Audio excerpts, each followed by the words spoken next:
Here is today's morning work number 1. Convert the fraction into a percent and decimal. We have the fraction 5/2. Another way of saying 5/2 is 5/2. Now we can see that this is an improper fraction because the numerator is bigger than the denominator. I'm going to start off by turning it into a percent. And if you remember, to turn a fraction into a percent, we need to have a fraction with a number over 100. And as soon as I do that, I can see that I have a proportion now. To solve this proportion, I'm going to cross multiply and divide. So 5 times 100 is 500. Take that 500 now and divide by 2. And that answer will give me the percent. So 2 goes into 5 twice. Subtract, I have 1 left over. Bring down this 0. 2 goes into 10 5 times because 2 times 5 is 10.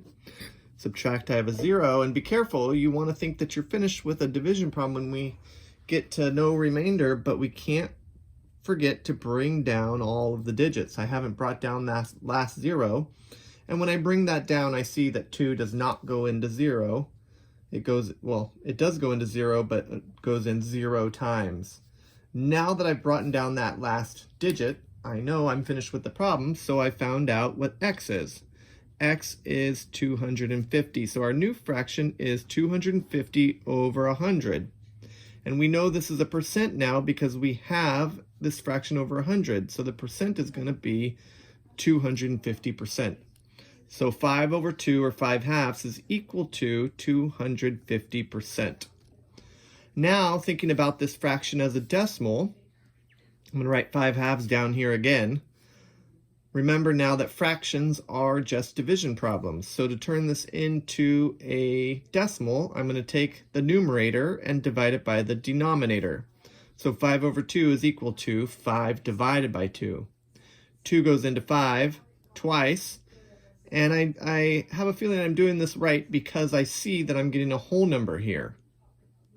This is an improper fraction, and I know that all improper fractions have a whole number.